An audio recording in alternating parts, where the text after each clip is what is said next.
మన గుండె లోతుల్లో ఒక ప్యాషన్ ఉన్నప్పుడు, పడుకున్నా గుర్తొచ్చే ఒక కల ఉన్నప్పుడు, ఎప్పుడూ ఎల్లవేళలా మనల్ని వెంటాడే ఒక ఆశయం ఉన్నప్పుడు, ఎన్ని కష్టాలు వచ్చినా, ఎన్ని సవాళ్ళు వచ్చినా, పక్కన బండరాళ్లే పడినా, ఎన్ని ఒడిదుడుకులు వచ్చినా మనం అలసిపోకూడదు.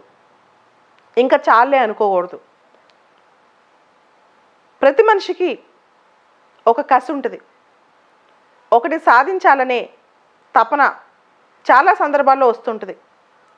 అలా వచ్చినప్పుడు ఆ మనిషిలో ఒక నిప్పు కణం రగులుతూ ఉంటుంది.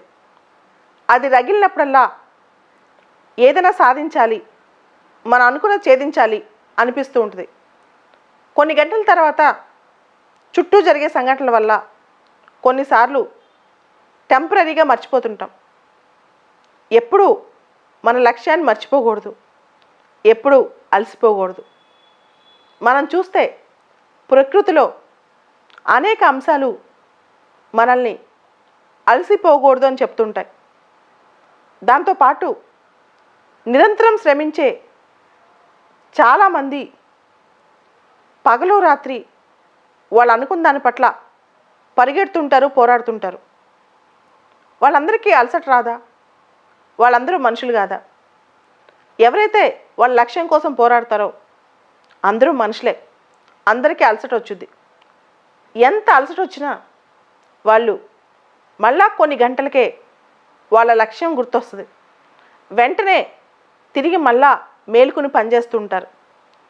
ఎవరైతే తమకు తాము కఠినంగా ఉండి నిరంతరంగా పోరాడతారో వారికే జీవితంలో అనుకునేవి సాధించే శక్తి వస్తుంది. ఎన్ని కష్టాలు, ఎన్ని సవాళ్ళు వచ్చినా నిండు కుండలా తొణకకూడదు. నవ్వుతూ అన్నిటినీ సాగనంపాలి. ఎప్పుడూ కూడా మనం అనుకున్న దాని పట్ల దృష్టి మరల్చకూడదు. దానిలోనే బ్రతకాలి.